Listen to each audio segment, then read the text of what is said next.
क्या शान है मोमिन की बेखौफ ये बतलाना, क्या शान है मोमिन की बेखौफ ये बतलाना। तुम हक़ के सिपाही हो, तुम हक़ के सिपाही हो, बातिल से न घबराना। क्या शान है खुतबा इस्तक़बालिया के लिए इस इलाके के एक उभरते हुए नौजवान रिसर्च स्कॉलर अजीज़े गिरामी शकीब अयाज तैमी साहब को आवाज़ देना चाहता हूँ कि वो आए और अपने इस्तक़बालिया कलमात से नवाजें। इलाके और देश के लिए एक रोशन तारीख है। अल-फलाह कॉन्फ्रेंस कमेटी दोस्तिया, बरेवा और फुलवरिया के जरिए मुनक़िद क़याम इंसानियत कॉन्फ्रेंस में आप सभी लोगों का दिल की गहराइयों से खैर मक़दम है। हयात लेके चलो, कायनात लेके चलो, हयात लेके चलो, कायनात लेके चलो, चलो तो सारे ज़माने को साथ लेके चलो। सामईन, अल-फलाह कॉन्फ्रेंस कमेटी की बुनियाद आज से तकरीबन 5 माह कबल दिसंबर 2024 में दोस्तिया, बरेवा और फुलवरिया के नौजवानों के जरिए रखी गई। इस कमेटी ने यह तय किया कि इस कॉन्फ्रेंस को 22 फरवरी 2025 को मुनक़िद किया जाए, लेकिन कुछ स्कॉलर्स और मजहबी दानिश्वरों के पास वक्त नहीं रहने की वजह से इस कॉन्फ्रेंस को मुअख्खर करके 20 अप्रैल 2025 कराने का अज़्म लिया गया, जिसे आप आज देख रहे हैं। इस कॉन्फ्रेंस का मकसद आपसी भाईचारे, गंगा जमुनी तहजीब और सदियों से चली आ रही हिंदुस्तानी रवायत की बका है।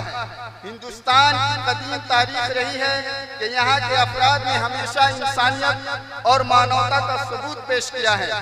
ढाका के इर्द गिर्द के इलाके एक ऐसा नमूना पेश किया जो बिला तफरीक मजहब व मसलक आपसी भाईचारे और इंसानियत को बाकी रखने की कोशिश की है, चाहे वो किसी भी धर्म और मसलक के हों।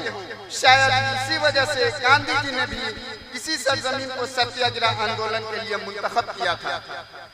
सामाईन किराम, ये प्रोग्राम खालिस समाजी और आईनी प्रोग्राम है। गर्जे इसे कुछ लोगों ने सियासी रूप देने की कोशिश की, लेकिन मैं बहैसियत कमेटी मेंबर के आपको यकीन दिलाना चाहता हूँ कि इस कॉन्फ्रेंस का सियासत से कोई ताल्लुक नहीं है, क्योंकि जब कुछ लोगों ने इस पर सियासत खेलना शुरू किया, उससे पहले ही इस कॉन्फ्रेंस की तारीख और मकसद को तय किया जा चुका था। ये प्रोग्राम इस इलाके का मुनफरिद और नायाब कॉन्फ्रेंस है, जिसमें बिला तफरीक मसलक और मजहब के तमाम मजहब और मसलक के लोगों को एक प्लेटफॉर्म पर जमा करने की कोशिश की गई है, जिससे लोगों को ये मैसेज दिया जाए कि आपस में हम गंगा जमुनी तहजीब का मुजाहिरा करें और हिंदुस्तान में ऐसी मिसाल कायम करें कि इस पुरफितन दौर में भी कुछ लोग अभी ऐसे हैं जिनका ज़मीर जिंदा है और गंगा जमुनी तहजीब और आपसी भाईचारे की बका के लिए फिक्रमंद हैं। सामाईन, काबिल मुबारकबाद है इस कॉन्फ्रेंस कमेटी के तमाम मेंबर और इस इलाके के नौजवान, जिन्होंने इस पुरफितन दौर में इस इलाके को सिसकती हुई इंसानियत से निजात दिलाने के लिए इस कॉन्फ्रेंस का इनेकाद किया और तारीख जमाने में शमा जलाने की कोशिश की। दुनिया में जितने भी मज़ाहिब है, इन सभी मजहब और धर्मों की बुनियाद इंसानियत पर ही रखी गई है। एक तरफ इस्लाम जहाँ एक इंसान के कत्ल को पूरी इंसानियत का कत्ल करार देता है, वहीं सनातन और हिंदू धर्म यह सिखाता है कि सभी जीवित प्राणियों के लिए दया और प्रेम का भाव रखना चाहिए और सबको मदद करनी चाहिए। मानवता का अर्थ मानव जाति के प्रति प्रेम, दया और सहानुभूति है। इससे ये साफ जाहिर होता है कि किसी भी मजहब में इंसानियत के ताल्लुक से न तो किसी मजहब, जात और मसलक को खास किया गया है। किसी ने क्या खूब कहा है कि जिंदगी बहुत खूबसूरत है। सच तो यह है कि इंसान ही इंसान की दवा है। अगर कोई नफरत करता है तो कोई मोहब्बत देकर हिसाब बराबर कर देता है। कोई रुलाता है तो कोई मुस्कुराने की वजह बन जाता है, कोई ठोकर लगाकर गिरा देता है तो कोई इंतहाई मोहब्बत से सहारा बन जाता है। यही तो जिंदगी है।